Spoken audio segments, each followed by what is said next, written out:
Are you interested in making these little things? A spider and its spider web. This is Carole from Journal Eclectic, and we're going to go to freepik.com to get some inspiration. So the pictures are free, and therefore you can use them in your design. Sorry for my voice. So we will use them as inspiration. I will bring this inside Procreate. So the other times we used Fresco. Adobe Fresco is free. Procreate is a $20 something buy, but it's forever, so you don't have to. It's not a subscription. So now I'm bringing down the opacity of this picture because I want to trace it with this Gosh Ox pen. It has a texture,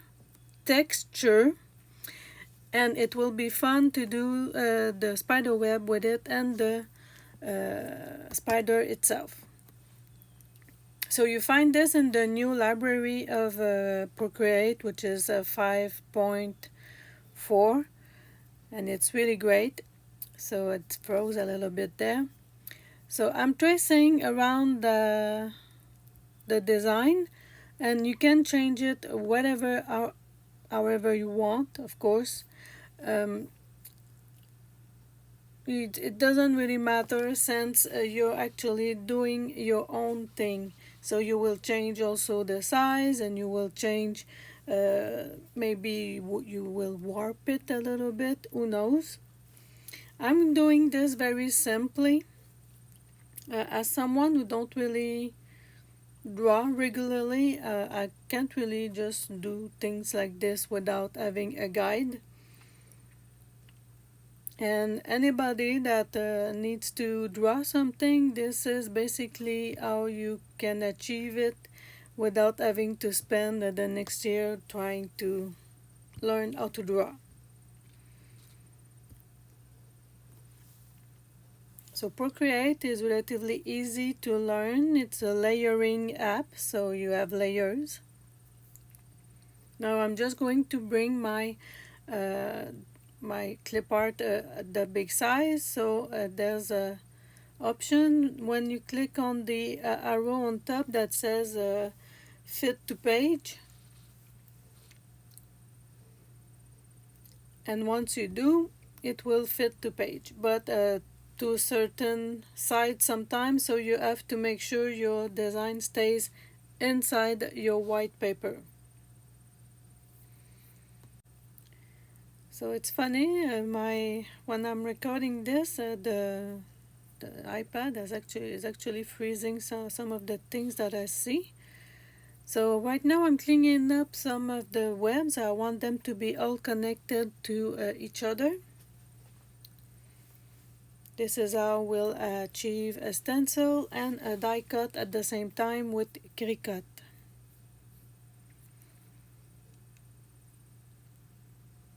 So I actually went a little bit further, not further, but you have to bring this inside your photo app as a PNG. And will I do okay, I'm doing the spider first.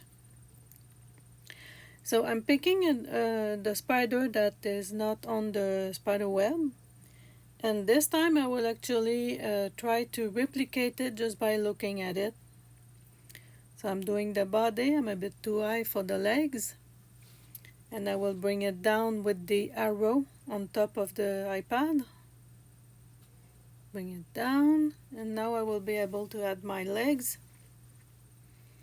So Procreate is a pixel based app. So if you do something very small on your paper and want to bring it big afterwards, it's not going to do very well. It would be very pixelated. So start with a big design. That way your design won't be pixelated. Adobe Fresco is also a vector based, and it's free. Okay, don't forget that it is free. It is free, and you can actually use it as a vector based designer.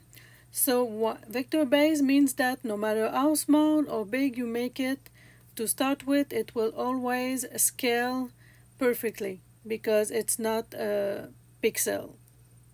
It's the lines are just mathematic zero and ones. Pixel is not the same.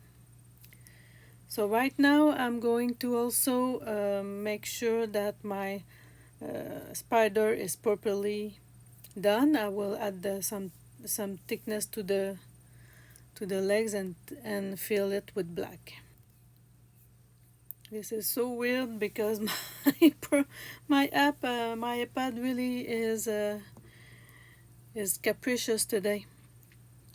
So as you can see, I'm just thickening the legs right now, and my iPad, I actually emptied it, so it should have enough space, and it's kind of like working less well now that it has space.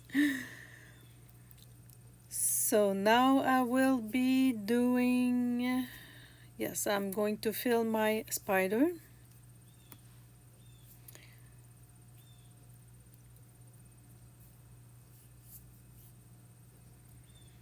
So just by looking at your design on the next and not really being worried about perfection, you can actually achieve something nice. Now I just took out the back color, so the background color, which was white, and now I'm going to send it to my photo app without the white color. It's important as a PNG. This way, when we will get inside CRICUT, we won't have to take out the white background because it's already done. So this is how it shows in the app, the photo app. Now in CRICUT, you need to get used to your interface, and this is why I think I'm liking doing my CRICUT series, simply because I get to use it and get a lot better at it. So you click on the plus button, the last option, which is put in line. Then you select from the photo gallery and you pick your designs there. As you can see, it's already have the squares behind, which means there's no background. So I can go on and click on the green buttons at the top. I'm using monocalc, the second option, because I am not doing print then cut. I'm doing a stencil, and it will give me also a die cut at the same time. You have to name your image, of course. So I'm writing spiderweb Procreate. It comes in very big, so we go on the lower part of our screen and we change it to 8 by 8, which is usually a nice big size for a stencil.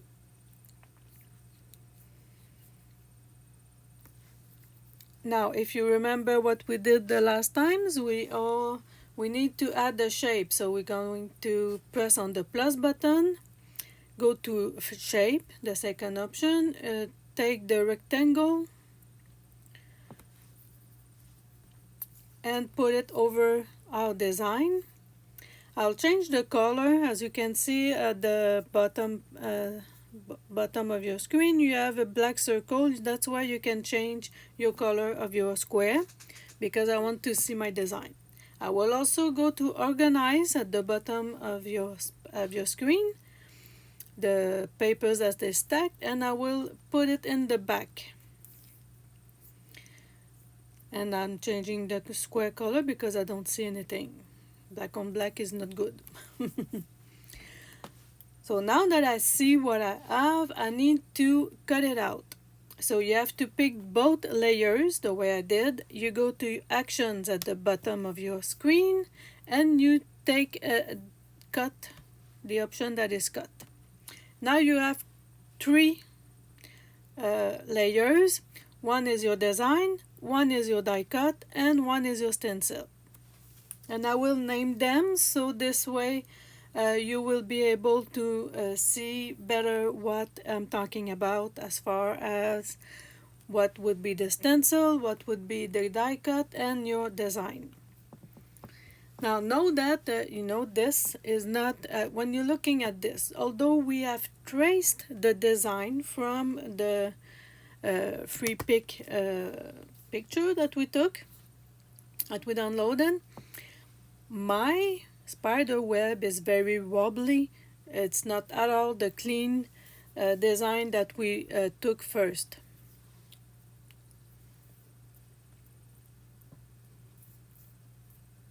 So that would be the stencil.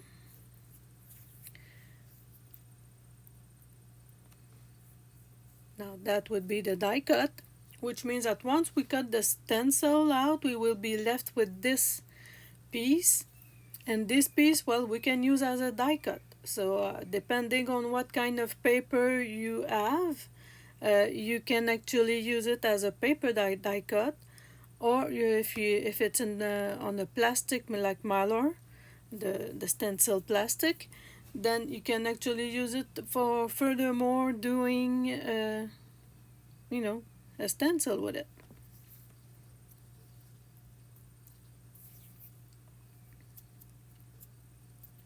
So now I'm picking the spider again. You go to the plus button and you go for your selecting a design. Then in your photo app, because that's where it is, we don't have a background. We choose monocal, the second option. We name our canvas. This one would be the spider. And we repeat the same thing again. So we change the size to make it 8 by 8, and in this example you can make it the size you want, right? It's not at all like you're stuck with 8 by 8. You want it bigger, you make it bigger, as long as it fits on your mat which is usually 12 by 12.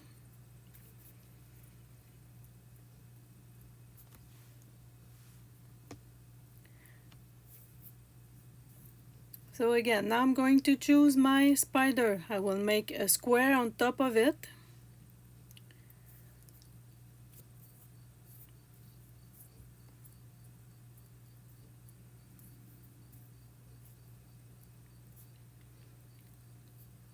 And I'm using the numbers under to make it bigger.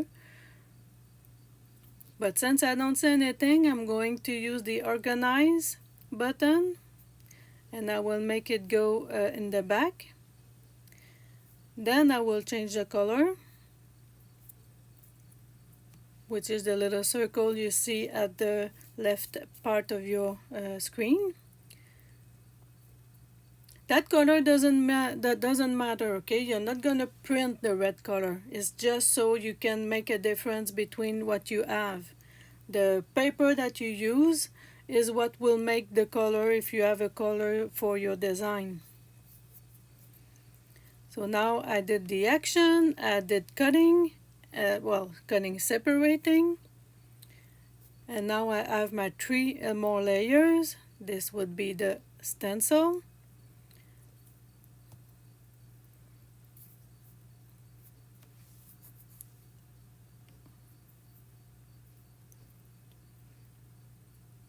This was a bit annoying because I was constantly not picking the right one. So now we have our die cut, and we have also our design in black. Now your die cut can also be used as a mask when you're doing jelly printing. So this can be very stash building for your mixed media things.